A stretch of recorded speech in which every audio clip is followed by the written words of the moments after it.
زندگی کیسے گزارنی ہے۔ میرے نبی کی زندگی کا دوسرا رخ کہ بطور انسان زندگی کیسے گزارنی ہے، مرد عورت ہے، زندگی کیسے گزارنی ہے۔ پہلا رشتہ جو قائم ہوا دنیا میں وہ ہے خامد اور بیوی، حضرت آدم اور حوا کا نکاح ہوا۔ اللہ تعالیٰ نے عورت کو کمزور بنایا تو پہلے دن سے اس کو عزت اور احترام دیا تاکہ ساری زندگی اس کمزوری سے ناجائز فائدہ نہ اٹھایا جائے بلکہ اس کو عزت دی جائے۔ کہ آدم علیہ السلام کے لیے مٹی اکٹھی کی، پانی ڈالا، گوندھا اور ایک اسٹیچو بنایا اور ڈال دیا۔ جب وہ خشک ہوا اس میں روح ڈالی اور پھر وہ ننگے بدن تھے، پھر ان کو جنت کے کپڑے پہنائے اور جنت میں ڈال دیا۔ اس کائنات کا حسن بھی عورت سے ہے اور جنت کا حسن بھی عورت سے ہے۔ حضرت آدم علیہ السلام جنت میں، لیکن بابے جی دا دل ہی نہیں لگتا، کلے کلے ہی ٹرے پھر دیں۔ اب اللہ نے عورت کو بنانے کا ارادہ کیا تو اللہ ایک ڈھیر مٹی کا اکٹھا کر کے عورت کے لیے بھی بنا دیتا اور اس کا اسٹیچو بنا دیتا اور اس کو خشک ہونے دیتا، پھر اس میں روح ڈالتا، پھر اس کو کپڑے پہناتا۔ آپ حیران ہوں گے، سبحان اللہ، اللہ نے ایسا نہیں کیا۔ آدم علیہ السلام سوئے، آنکھ کھلی تو دیکھا ایک خوبصورت حسین عورت۔ یہ بات اکثر لوگوں کو معلوم ہوگی کہ یوسف علیہ السلام دنیا کے حسین ترین انسان تھے، اور یہ بات شاید کسی کو معلوم نہیں ہوگی کہ دنیا کی سب سے حسین خوبصورت عورت حضرت حوا ہے۔ حوا جن پر بڑھاپا آیا ہی نہیں، 1000 سال کے قریب زندگی گزاری، بڑھاپا نہیں آیا۔ حضرت آدم اور حوا قریب قریب عمر تھی۔ حضرت آدم کی عمر تو کتابوں میں مل جاتی ہے 1000 برس، لیکن حضرت حوا کی عمر کتنی تھی یہ کہیں پڑھنے کو ملا نہیں، اس لیے میں اندازہ کرتا ہوں کہ قریب قریب ہوگی۔ بڑھاپا نہیں آیا، بیماری نہیں آئی۔ اور حضرت حوا کو مینسز بھی نہیں آتے تھے۔ یہ عجیب بات آپ کو بتاؤں، اللہ نے اتنا جنت کا ان کے اندر نمونہ رکھا۔ تو جب حضرت آدم کی آنکھ کھلی تو دیکھا ایک حسن کا پیکر، انہوں نے تو جنت ہی بھول گئی۔ کہنے لگے یا اللہ ہن دل ٹھریا جا کے، یا اللہ کون ہے؟ کہ تیری بیگم۔ کہ واہ جی واہ، موجاں ہی موجاں۔ تو اللہ تعالیٰ نے نکاح پڑھایا۔ سبحان اللہ، اپنے نبی کی شان دوبارہ سنو۔ تو اللہ نے کہا آدم اپنی بیگم کا مہر ادا کرو۔ تو وہ پوچھنے لگے کیا مہر ہے؟ دیکھو ایک بات سنو، مہر کسی کی بیٹی کی قیمت نہیں ہوتی۔ $1 ہو یا $1 ٹریلین ہو، بیٹی کی کوئی قیمت نہیں ہوتی۔ یہ ایک نشان ہے کہ اس بچی پر اب یہ جو خامد ہے وہ موت تک خرچہ اس کے ذمہ ہے، بیوی کے ذمہ خرچہ نہیں ہے۔ خامد کما کے لائے گا اور اپنی بیگم کو کھلائے گا، اور بیوی گھر کی ذمہ داری نبھائے گی۔ تو خیر وہ الگ بات چلی جائے گی۔ اللہ تعالیٰ نے کہا کہ مہر ادا کرو۔ کہا جی کیا مہر ہے؟ تو میرے اللہ نے کہا تیری نسل میں میرا آخری نبی آئے گا، اس پہ ایک دفعہ درود پڑھ دے، یہ مہر ہے۔ اچھا، شروع دن سے ہے کہ میں نے قبول کیا۔ قبول کیا کا مطلب ہے کہ میں اس لڑکی کو قبول کر رہا ہوں، اس کی کمیوں کے ساتھ بھی خوبیوں کے ساتھ بھی۔ اور جب لڑکی کہتی ہے سائن کرنا قبول کیا ہے، یا زبان سے کہے قبول کیا ہے، تو یہ اس بات کی گارنٹی ہے کہ میں نے اپنے اس لڑکے کو خامد ہونے کے طور پہ قبول کیا، اس کی کمیوں کے ساتھ بھی، اس کی خوبیوں کے ساتھ بھی۔ اور جو ہی شادی ہو کر ڈولی سسرال کے گھر جاتی ہے تو ٹیسٹ شروع ہو جاتا ہے، کی کر دیے، باندھی کے میں، اٹھیں دی کے میں، بول دی کے میں۔ اور اس میں بہت زیادہ نیگیٹو کردار ہے سسرال کا، کئی لڑکیوں کا، کیونکہ ہم نے اپنے نبی کی زندگی نہیں قبول کیا۔ یہ واجب ہے کہنا قبول کیا، کہ جس میں پیغام ہے کہ اب میں اس کی میں کوئی کمی ہے وہ بھی قبول کروں گی، کوئی خوبی ہے تو سر ماتھے پر، اور لڑکا کہتا ہے کہ میں اسے قبول کرتا ہوں، اس کی خوبیوں کے ساتھ بھی کمیوں کے ساتھ بھی۔ یہ بات یاد رکھنا، پرفیکشن کبھی تلاش نہ کرنا، پرفیکشن کبھی تلاش نہ کرنا۔ اللہ نے 100 نمبر نہیں مانگے، 51، ایک نمبر اوپر ہو گیا۔ گناہ تمہارے 50 ہیں اور نیکی تمہاری 51 ہے، تو اس ایک پر ہم تمہیں جنت میں ڈال دیں۔ اب کوئی خامد اپنی بیوی میں پرفیکشن دیکھنا چاہے، بیوی اپنے خامد میں پرفیکشن دیکھنا چاہے، ساس سسر اپنی بہو میں، ساس سسر اپنے داماد میں، بھائی اپنے بھائی میں، ماں باپ اپنی اولاد میں، اولاد اپنے ماں باپ میں، جہاں یہ نظر ہوگی تو وہاں لڑائی ہوگی۔ کمیوں کے ساتھ قبول کرو۔ قبول کا لفظ اتنا واجب ہے، تو ڈر تو پھر بہ گئی تھی نا۔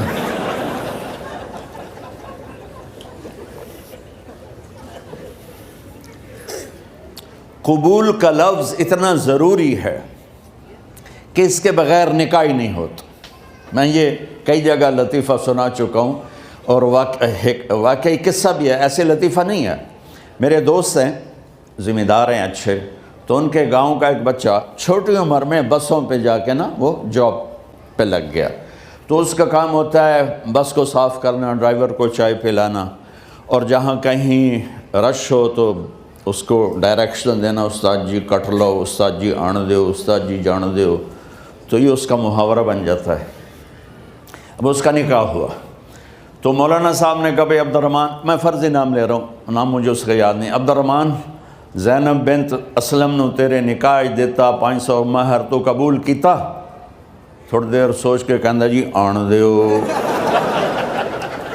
اس نے ساری زندگی آن دیو ہی سیکھا تھا، تو اس کے بھائی نے اس کو نہیں ماری، تو کہنے لگا جی جان دیو۔ مولانا صاحب نے کہا آن دیو جان دیو نال کم نہیں بننا، تو آگے میں قبول کیتا۔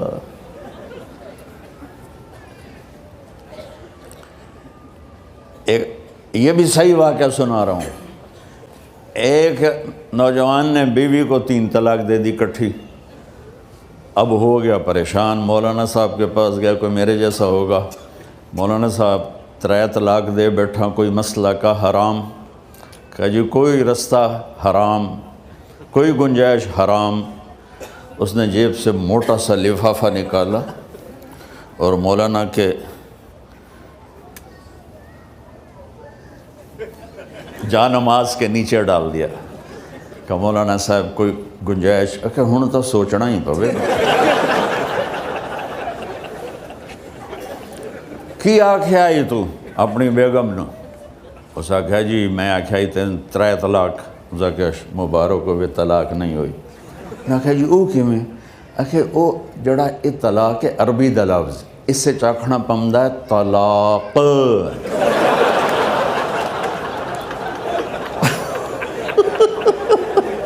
یہ آپ کو صحیح واقعہ سنا رہا ہوں۔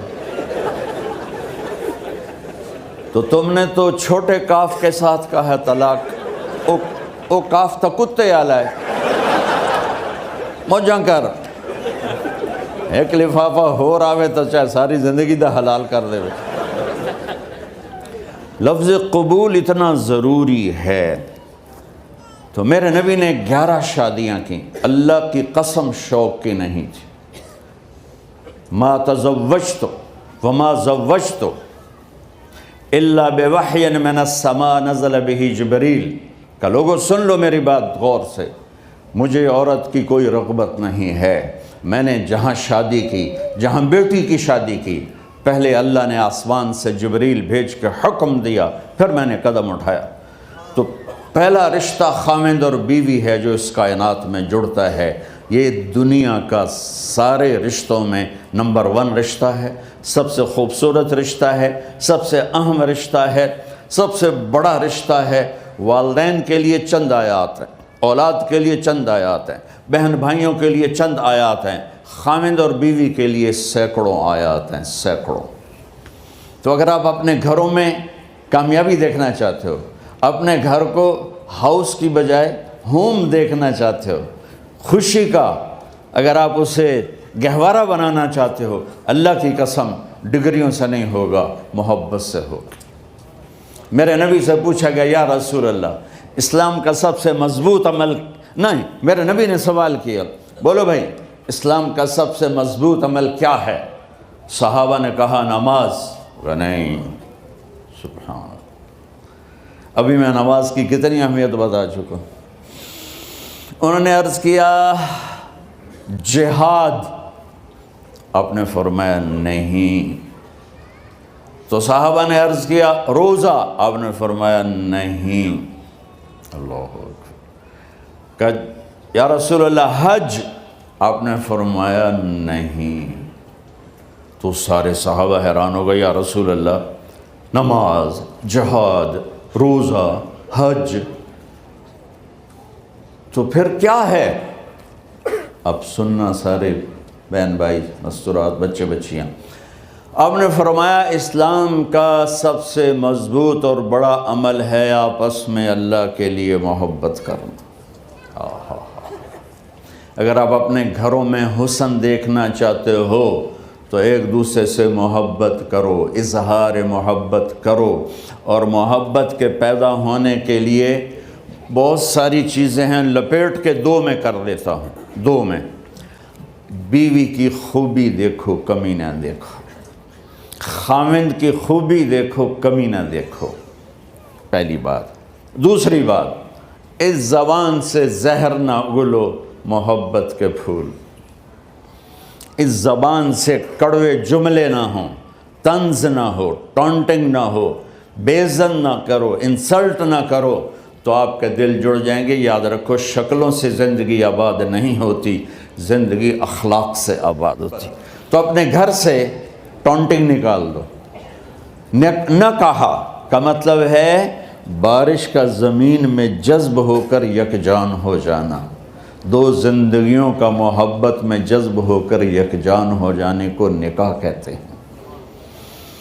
نہ کہا آنکھوں میں نیند کا اتر کے سلا دینا، نہ کہا خاوند اور بیوی کا ایسی محبت دینا کہ چین کی نیند آ جائے، نہ کہا اعتماد کرنا، بھروسہ کرنا، خاوند بیوی پہ بھروسہ کرے، بیوی خاوند پہ بھروسہ کرے، اے نوے لوک لوک کے فون چیک ہو رہے ہوئے، کال کتنے کی تھی، کال کتنے کی تھی۔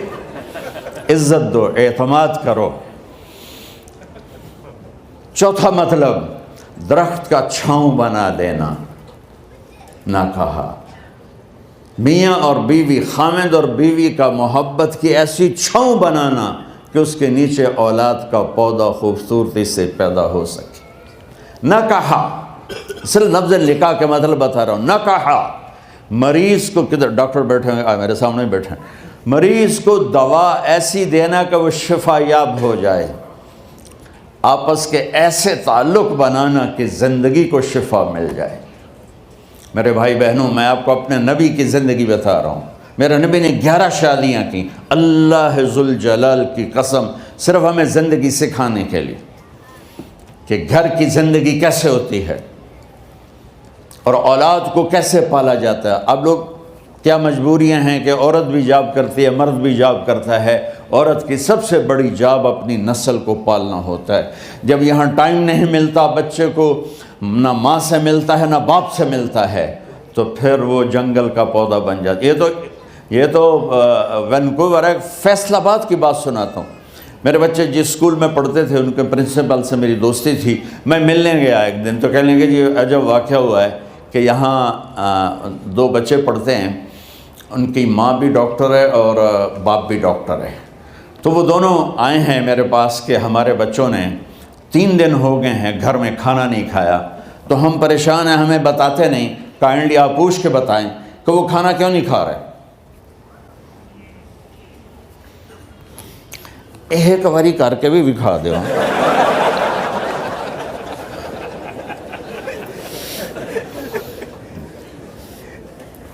ہمارا دین اتنا خشک نہیں، ہمارے مولوی صاحبان نے زیادہ خشک بنا دیا.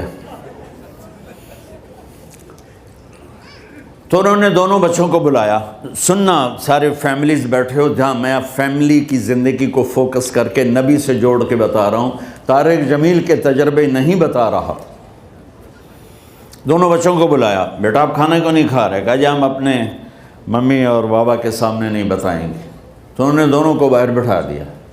پھر پوچھا اب بتاؤ کیا مسئلہ ہے؟ ان کا سر ہم صبح جب ناشتہ کرتے ہیں تو ہمارے ممی ڈیڈی سو رہے ہوتے ہیں، ہماری ان سے ملاقات نہیں ہوتی.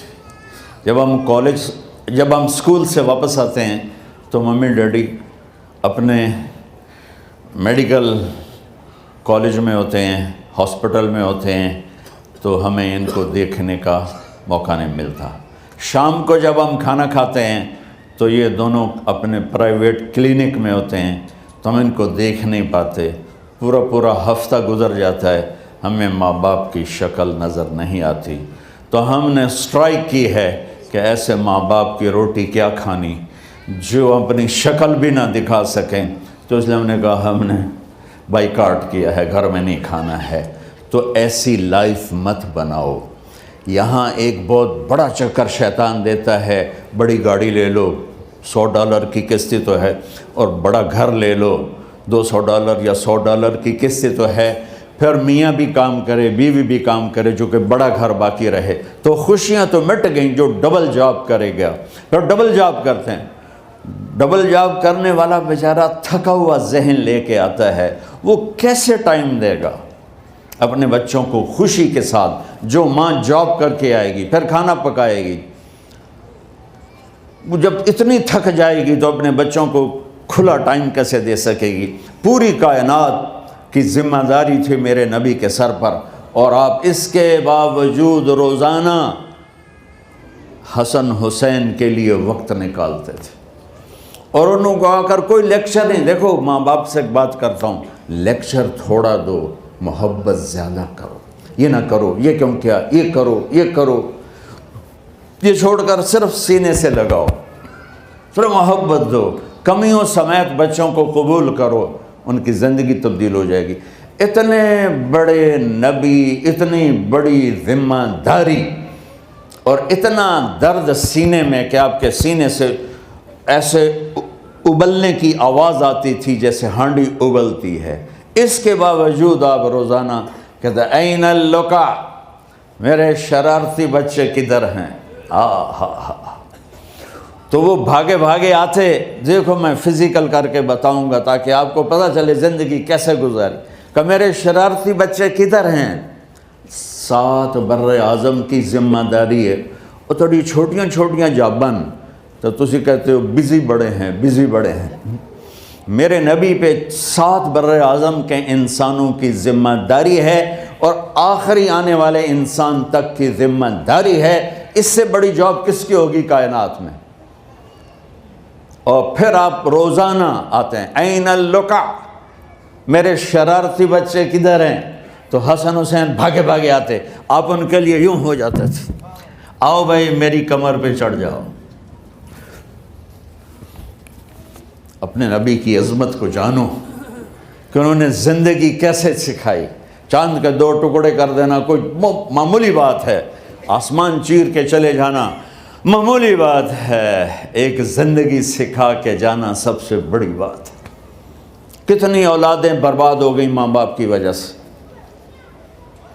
کتنے گھر اجڑ گئے ساس سسر کی وجہ سے، کتنے گھر اجڑ گئے لڑکی کے بدتمیز ہونے کی وجہ سے، کتنے گھر اجڑ گئے لڑکے کے شرابی اور باہر کی گندگی کی وجہ سے. زندگی سیکھو. یہ اتنے بڑے نبی ہو کر آپ یوں ہو رہے ہیں جیسے میں نے آپ کو کر کے دکھایا. دونوں کو اوپر بٹھا لیتے اور کمرے میں چکر لگاتے تھے، پھر یوں کر کے پوچھتے تمہارا اونٹ کیسا ہے؟ سوال. پھر دونوں کو اتار دیتے اور اپنی نواسی زینب، جن کو حضرت علی کی وراثت ملی کس کی؟ علم کی، فصاحت اور بلاغت کی، ان کو کمر پہ بٹھا لیتے اور اکیلی زینب کو پورے گھر میں چکر لگواتے تھے۔ اور بھی دکھ ہیں زمانے میں محبت کے سوا، راحتیں اور بھی ہیں وصل کی راحت کے سوا، کیا صرف کمانا ہی کام ہے؟ ادھار کی زندگی سے بچو، خوش و خرم رہو، اس کو قسط دینی ہے، یہ قسط دینی ہے، یہ قسط دینی ہے، یہ دینی ہے، سر میں درد نہیں ہوگا تو اور کیا ہوگا؟